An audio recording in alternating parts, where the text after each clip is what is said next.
تاریخ عجیب و غریب واقعات سے بھری پڑی ہے۔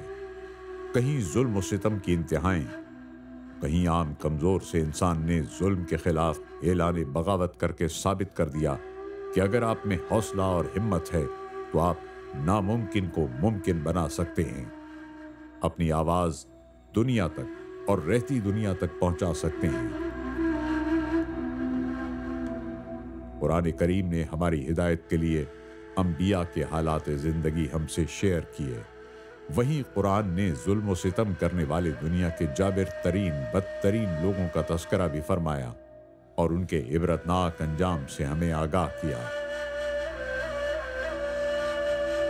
کہنے کو عام انسان جو نبی نہیں ہیں، حکمران نہیں ہیں، ان کے پاس کوئی منصب نہیں، مگر انہوں نے ہمت اور بہادری کی ایک مثال قائم کی، اور اللہ کو ان لوگوں کی ادا اتنی پسند آئی کہ پھر یہ عام انسان نہیں رہے، اصحاب کہف بن گئے، اور ان کا قصہ قرآن کی زینت بنا۔ نہ صرف یہ بلکہ اللہ نے ان کے نام پر قرآن میں سورت تک اتاری، جسے ہم سب سورہ کہف کے نام سے یاد کرتے ہیں۔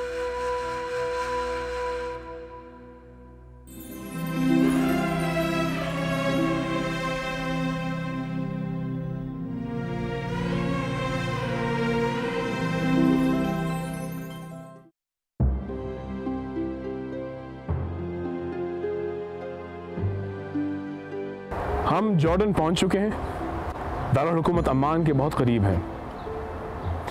یہاں سے چند واقعات ہیں جن کے بارے میں ہم ذکر کرنا چاہیں گے۔ عجیب سی بات ہے، تاریخ میں بہت سارے واقعات ہوتے ہیں، قرآن مجید میں بھی ذکر ہوتے ہیں، بادشاہوں کے، سلطانوں کے، سپہ سالار کے، انبیاء کرام کے، لیکن یہ جو واقعہ ہے اس سے آپ اور میں بہت ریلیٹ کر سکتے ہیں، کیونکہ ایک عام انسان کے بارے میں ہے۔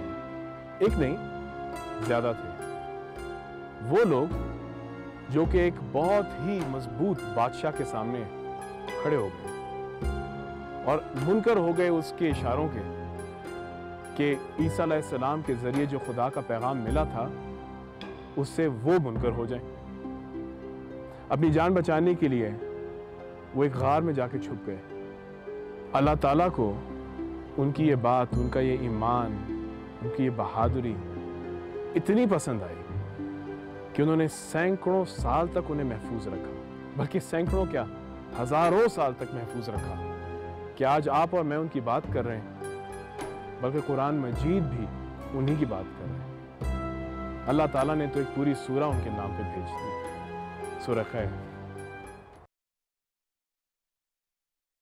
کیا تمہیں معلوم ہوا کہ پہاڑی غار اور جنگل کے کنارے والے وہ ہماری نشانیوں میں سے ایک عجیب نشانی تھے؟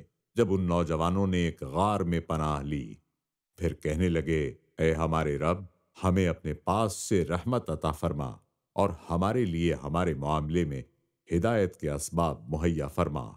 تو ہم نے اس غار میں ان کے کانوں پر گنتی کے کئی سال پردہ لگا رکھا، پھر ہم نے انہیں جگایا تاکہ دیکھیں کہ دو گروہوں میں سے کون ان کے ٹھہرنے کی مدت زیادہ درست بتاتا ہے۔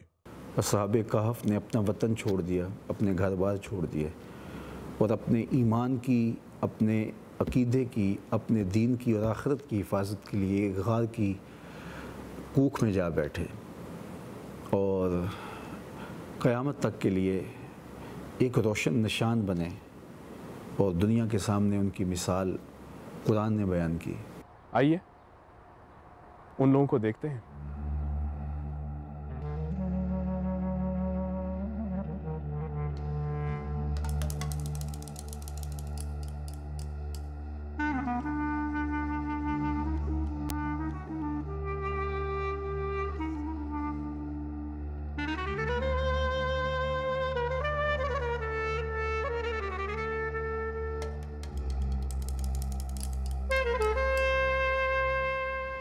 یہ وہ لوگ ہیں جبکہ دقیانوس ڈیسیس ایک بت پرست بادشاہ تھا رومن، اس نے کہا تھا کہ بھئی تم جو ایمان لاتے ہو عیسیٰ علیہ السلام کے اوپر اور خدا کے پیغام کے اوپر، تم لوگوں کو میں مار دوں گا۔ تو ایک عام سا انسان اٹھ کھڑا ہوا، اس نے کہا نہیں، میں اپنا ایمان نہیں بیچوں گا، اور وہ چل پڑا اپنی جان بچانے کے لیے ایک جگہ. اس کو دیکھتے ہی دیکھتے 2 3 4 اور کہتے ہیں کہ 7 لوگ تک اکٹھے ہوئے اور ایک غار میں جا کے چھپ گئے اپنی جان بچانے کے لیے. اور اس غار کے باہر ایک کتے نے پہرے داری کی تھی. جب وہ اٹھے اور باہر نکلے یہ سوچ کے کہ ایک رات ہو گئی ہے تو ایک کو بھیجتے ہیں خبز اور کھانا پینے کے لیے, تو پتہ چلا کہ ایک نہیں 309 سال تک وہ سوتے رہے. اب ہم اس غار کے سامنے کھڑے ہیں. اندر جانے سے پہلے میں آپ لوگوں کو اتنا بتا دوں کہ سورج جو ہے وہ یہاں سے طلوع ہوتا اور وہاں غروب, اور اس کی وجہ سے ان کو روشنی اور ہوا ہمیشہ ملتی رہی, 309 سال تک ملتی رہی. آئیے.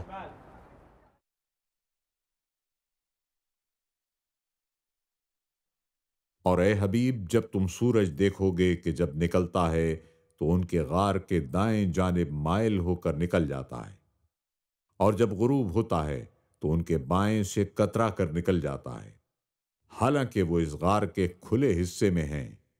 یہ اللہ کی نشانیوں میں سے ہے. جسے اللہ چاہے ہدایت دیتا ہے تو وہی ہدایت دینے والا ہے, اور جسے وہ گمراہ کرے تو تم ہرگز اس کے لیے کوئی راہ دکھانے والا مددگار نہ پاؤ گے.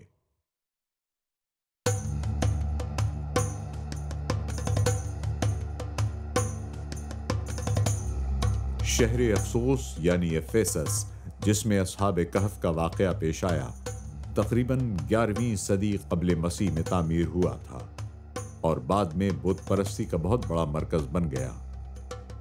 یہاں چاند کی دیوی کی پوجا کی جاتی تھی جسے ڈایانا کہا جاتا تھا. اس کا عظیم الشان مندر عہد قدیم کے عجائبات میں شمار ہوتا تھا. ایشیائی کوچک کے لوگ اس کی پرستش کرتے تھے. رومی سلطنت نے بھی اسے اپنے خداؤں میں شامل کر لیا تھا.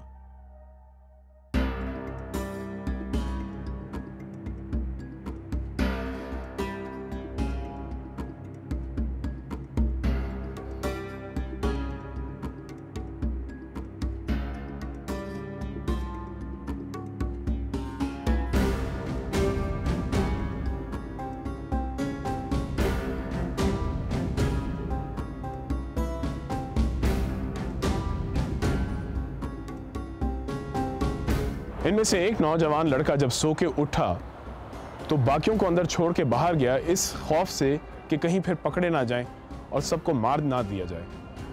جب وہ سکہ لے کے باہر گیا تو اس نے ہر طرف دیکھا کہ عیسیٰ علیہ السلام کا پیغام ہر جگہ پھیل چکا تھا. وہ چونکا, لوگ بھی سن کے چونکے کہ یہ کون ہے, کیا سکہ لے کر آیا. اس نے پھر بھی ترجیح دی کہ خدا نہ خواستہ ان سب کو نقصان نہ پہنچے, تو واپس آیا اور پھر آ کے ان کو بتایا کہ کیا اس نے دیکھا ہے, اور اندر ہی رہا. تقریباً 400 سے 450 سال قبل عیسوی بادشاہت بدل چکی تھی. رومن امپائر مکمل طور پہ عیسائیت پہ آ چکا تھا اور عروج پہ تھا. تھیوڈیس دی سیکنڈ جو بادشاہ تھا, اس کے سامنے کوئی اسکالر آیا اور اس نے کہا کہ میں ایمان نہیں لاتا اس بات پہ کہ مرنے کے بعد مردوں کو زندہ کیا جائے گا. وہ بہت پریشان ہوا کہ اتنے میں ہی اس غار کا دروازہ کھلا اور وہ لوگ جو کہ سمجھے گئے تھے کہ مارے گئے ہیں, ختم ہو گئے, زندہ باہر نکلے.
تاریخ کوئی نہ کوئی گواہی ضرور چھوڑتی ہے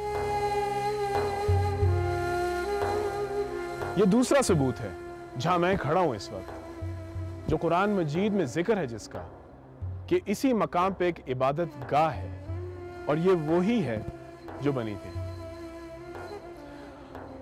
ہمیں ایک چیز اس سورہ سے کوشش کرنی چاہیے اور روزمرہ زندگی میں ضرور لے کر آئیں۔ ہم سمجھتے ہیں کوئی بادشاہ آئے گا، کوئی نبی آئیں گے، اب تو وہ آئیں گے نہیں، کوئی سپہ سالار آئے گا جو کہ ہمارے حالات بدل دے گا۔ ہم بھول جاتے ہیں کہ یہ سورہ اور یہ مقام ہمیں یاد دلانا چاہ رہی ہے، ایک عام انسان تاریخ بدل سکتا ہے، ایک عام انسان سب کو سمجھا سکتا ہے، اپنے آپ سے شروع کرتا ہے اور وہ بات کہاں تک پھیلتی ہے کہ جب وہ سو کے اٹھتے ہیں تو اس سے پہلے یہ صرف ساتھ تھے، لیکن بعد میں پورا نقشہ بدل چکا تھا کہ آپ اور میں بھی ان کی بات کریں۔ آئیے آج آپ اور میں وہ ایک شخص بنے جو نقشہ بدل دے ہمیشہ کے لیے۔ اللہ تعالیٰ کا ہونا ہر طرف نظر آتا ہے، چاہے وہ زمین ہو، آسمان ہو، بادل ہوں، پودے ہوں یا پھر جانور ہوں۔ ہم بارہا جانوروں کا ذکر دیکھتے ہیں، یہ بھی دیکھتے ہیں کہ کس طرح ان جانوروں نے انسان کی خدمت کی اور کس طرح انبیاء کرام نے بھی ان جانوروں کا خیال رکھا۔ اس جگہ پہ وہ لوگ 6 تھے یا 7، قرآن مجید نے باقاعدگی سے یہ لکھا ہے، ایک کتے جو کہ یا تو 7واں تھا یا 8واں تھا، اس کو شمار کیا ہے اس میں۔ اچھا، اس کے ساتھ ان کا جو کتا ان کی سنگت اختیار کرتا ہے اور غار کے دانے پر اپنے بازو کو پھیلا کے بیٹھ جاتا ہے، اللہ تعالیٰ جل شانہ نے اس کتے کی حیت جلوس کو بیان کیا ہے۔ وَكَلْبُهُمْ بَاسِطٌ ذِرَاعَيْهِ بِالْوَسِيدِ، ان کا کتا غار کے دانے پر بازو کو پھیلا کے بیٹھا ہوا ہے۔ اب دیکھیے کہ ذات کا تو کتا ہے، لیکن اس کے بیٹھنے کے سٹائل کو اللہ قرآن میں بیان کر رہا ہے، حیات جلوس کو بیان کیا جا رہا ہے۔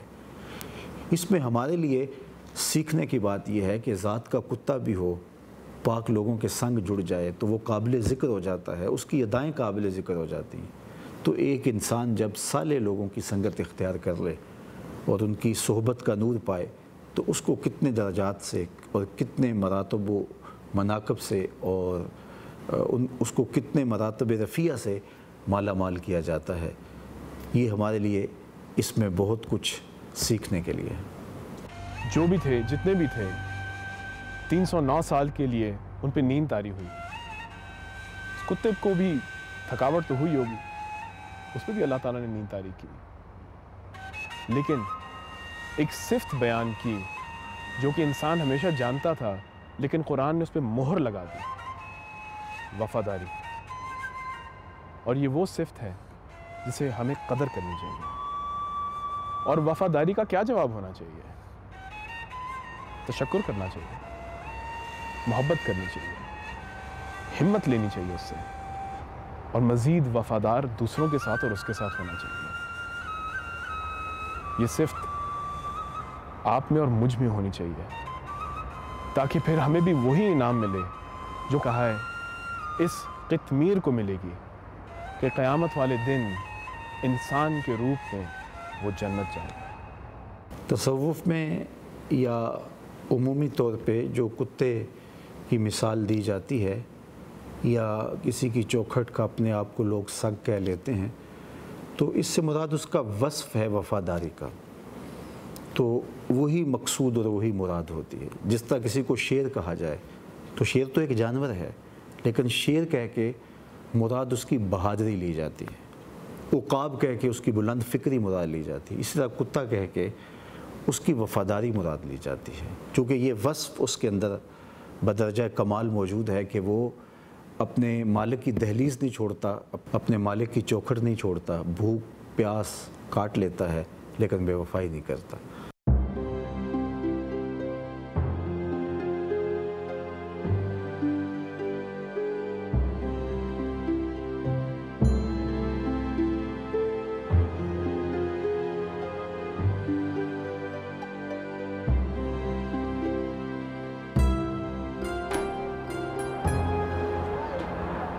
ہم ہیں اس وقت موجود مسجد کہف میں، اصحاب کہف کے بالکل پاس ہی جہاں ایک قدیم مسجد تھی، اب ایک جدید مسجد ہے۔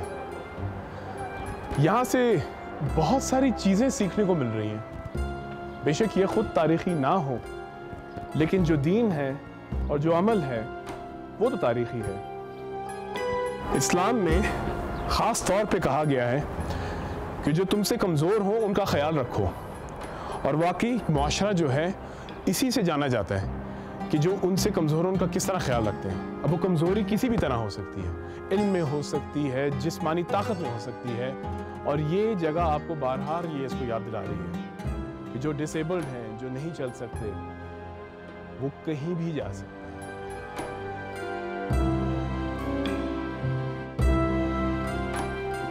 ایک تو صفائی، اور دوسرا یہاں انہوں نے ایک لائبریری بنائی ہے، اور وہاں ایک ٹریننگ سینٹر ہے جہاں پہ تلاوت اور دیگر علم جو ہیں اس کے مطابق علم دیا جاتا ہے۔ یہ 2007 میں بنی ہے، جو کہ تاریخی لحاظ سے بہت ہی جدید ہے، لیکن اتنا منتظم ہے، اتنی خوبصورت ہے کہ دل چاہتا ہے کہ یہیں آ کے علم حاصل کیا جائے۔ ہمیں نظر آتا ہے کہ علم کی قدر کیا ہے، اور ہمارے دین میں علم کی قدر انتہا کی ہے۔ ہمیں یہ بھی نظر آتا ہے کہ اتنا منتظم علاقہ ہے، اتنا خوبصورتی سے انتظام کیا ہے کہ دین کو ہر ایک کے لیے آسان کر دیا ہے۔ خواتین کے لیے ایک الگ جگہ ہے، اور صاف ستھری، خوبصورت پھول لگائے ہیں، درخت لگائے ہیں، اور ان کا خیال رکھتے ہیں۔ واقعی اگر دین کے اوپر چلنا ہے تو روزمرہ زندگی کو ذہن میں رکھ کے چلنا ہے۔ کوئی ایک وقت کا یا ایک مہینے کا دین نہیں ہے، یہ ہمیشہ کا ہے۔